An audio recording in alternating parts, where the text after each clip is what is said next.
La Mappa Stage 2021 a juste été incroyable. Entre l'annonce des nouveaux animés de Mappa en préparation, l'affiche de SNK suite de la dernière partie et surtout le trailer de Chainsaw Man, nous avons été littéralement gâtés.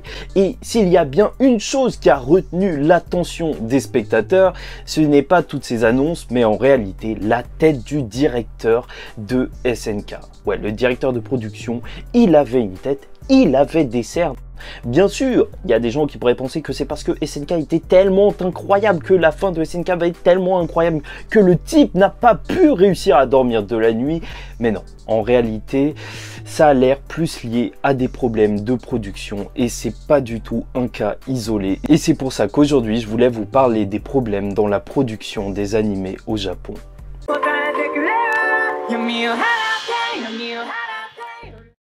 Mesdames et messieurs, ici Chaz, je vous invite à vous abonner. Je vous disais que c'était pas un cas isolé et voilà, j'ai un exemple à l'appui, sinon c'est facile de dire ça, mais au bout d'un moment, il faut montrer les faits. Et donc le producteur de Wonder Egg Priority, Shota Umehara, qui donc s'occupe de cet animé pour Cloverworks, s'est retrouvé hospitalisé suite à son travail sur cet animé. Et même si c'est une rumeur, on a même des photos à l'intérieur du studio où tu vois carrément des personnes au sol et il se serait fait hospitaliser. Il est parti en fauteuil roulant pendant 5 heures et il serait revenu juste après pour continuer son travail. Bon, bien sûr, on peut louer l'abnégation des Japonais pour leur travail et surtout de ce genre de personnes, mais au final, c'est symptomatique d'un réel problème. Même s'il a fait une déclaration où il disait que c'est magnifique d'avoir quelque chose de plus important que sa vie, bah non. En fait, c'est carrément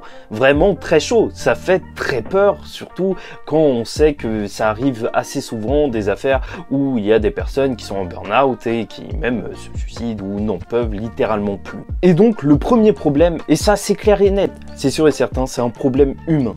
Ça, c'est sûr et ça reste le plus gros problème. Mais en soi, même pour les animés en tant que tels, ça reste un problème. Et on peut se demander si, en fait, tout ça, à quoi ça va aboutir? Parce qu'au final, s'il n'y a plus les gens pour faire les animés, que vont devenir nos animés préférés? Et donc revenons-en un petit peu au cas Mappa.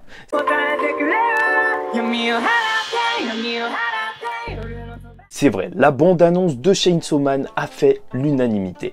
Un manga que tout le monde attendait, dont tout le monde attendait l'adaptation. Et franchement, ça n'a déçu personne. Entre une animation extrêmement propre, dynamique, des jeux de lumière et tout ce que tu veux, c'était juste magnifique. Après, ça reste au niveau de la pré-animation. Normalement, ça c'est pas des images qui sont tirées de l'animé, c'est vraiment prévu pour le trailer. Et donc on pourrait terminer sur deux cas.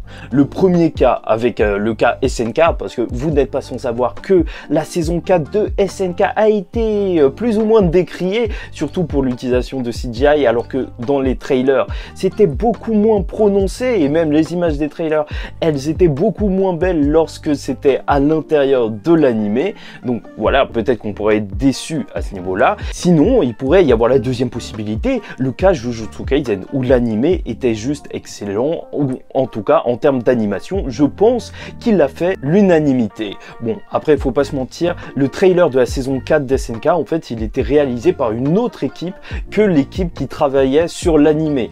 Donc au final, c'est autre chose. C'est autre chose que là, Chainsaw Man, qui a été réalisé, le trailer, par l'équipe qui est en charge de l'animation. Donc normalement, théoriquement, on devrait pas avoir énormément de changements en tout cas. Et surtout que Chainsaw Man, c'est pas n'importe quoi. Je vous rappelle que le Mappa Stage, c'était pour fêter les 10 ans du studio d'animation Mappa. Donc c'était un petit peu leur projet chouchou, un petit peu leur pièce maîtresse, et quand même faire toute une communication autour de ça pour qu'au final ce soit un pétard mouillé, je ne pense pas que Mappa prendrait ce risque. Ce serait un peu gros qu'ils basent une énorme communication autour et que ce soit juste de la poudre aux yeux, ou comme dirait si bien notre président, et de la poudre de perlimpinpin. Mais même s'ils le veulent, il y a des problèmes techniques. Parce qu'il ne faut pas se mentir, Mappa, avec cette annonce, en tout cas, a annoncé énormément d'autres animés. Et au final, ils ont énormément de contrats sur lesquels ils doivent travailler. Et ça a déjà eu des effets. On voit des animateurs qui travaillaient pour Mappa, qui ont donc quitter le navire.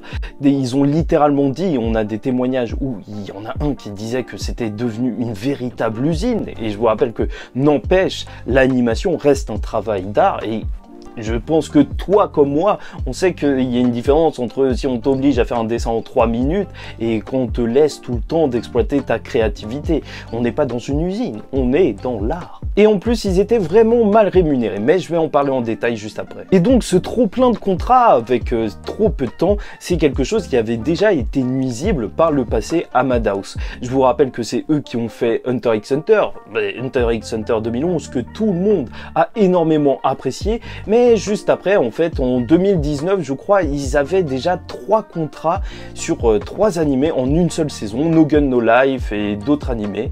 Et le studio a eu vraiment du mal à tenir tout ça et bah maintenant, en fait, ils sont juste beaucoup moins présents. On peut craindre que MAPPA aussi soit débordé et au bout d'un moment, juste explose.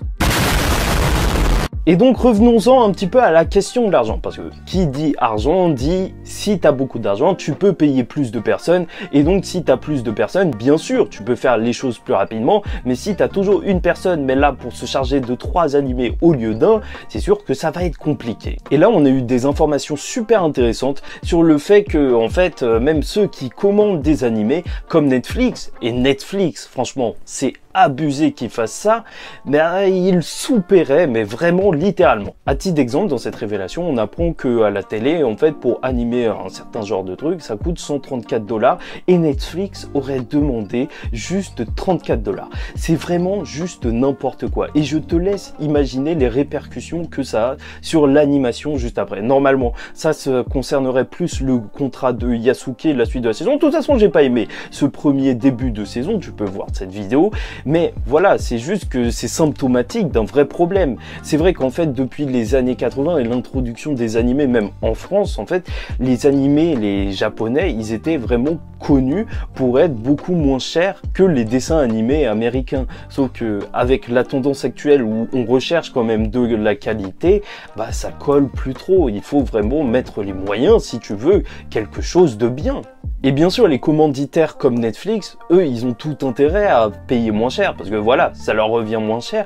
Et d'un autre côté, MAPPA, eux aussi, ils sont intéressés par ça. Pourquoi? Parce que tout simplement, Netflix, ça a une énorme visibilité. Si tu sais que ton animé, il est diffusé sur Netflix ensuite, au moins, ça te fait connaître et d'énormément de personnes. Mais au final, qu'est-ce qu'il en sera si MAPPA, en fait, est fait comme maintenant, accepte énormément de contrats, alors que MAPPA a déjà des problèmes pour tenir ses contrats avec des animateurs qui s'en vont?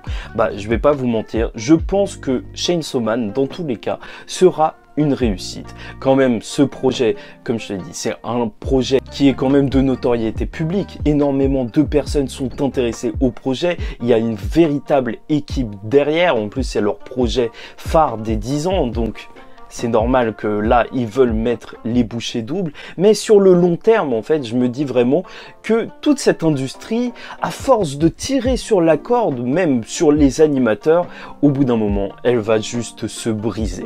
Parce que les artistes n'en peuvent plus, les producteurs sont fatigués et au final, ça fait juste peur d'imaginer que possiblement, même MAPPA pourrait sombrer pour ça. Bon, après, je vais pas vous mentir, je sais pas si on a d'énormes solutions en tant que spectateur, mais je voulais vous alerter du problème. Je sais pas s'il va y avoir du soutien par rapport aux animateurs ou aux producteurs, mais vraiment quand tu vois un directeur avec cette tête-là, faut vraiment se poser des questions sur qu'est-ce que tu fais comme travail en fait, où tu veux partir, parce que si le but c'est juste de perdre tes directeurs un par un, ça sert absolument à rien. Enfin, sur le long terme, ça va vraiment pas aller loin. Bref, voilà, c'était une vidéo d'information sur tout ça, un sujet assez grave et je voulais vous en faire part parce que la Japanimation, certes, c'est beau, c'est cool parfois, mais ça explique même certains trucs comme Valkyria Apocalypse sur Netflix. Il y avait une animation en dents de scie, parfois des longs plans où il se passait absolument rien. Bah voilà, tout s'explique. Netflix paye mal et comment tu veux que ensuite MAPPA puisse gérer? Et de toute façon, MAPPA accepte plein de trucs. C'est un petit peu n'importe quoi et ça retombe sur les artistes et les directeurs et des artistes qui s'en vont. Voilà, bref, n'hésite pas à liker ou disliker la vidéo si tu n'as pas apprécié, à rajouter des précisions en commentaire si tu as des précisions à rajouter. Franchement, tout le monde sera bien content, je vais pas te mentir. Ton avis aussi, je pense que c'est des avis qui vont intéresser la communauté. Et à vous abonner parce que chaque semaine on parle d'animation, de manga sur la chaîne. Et en attendant la semaine prochaine, je vous dis ciao tout le monde et paix sur vous.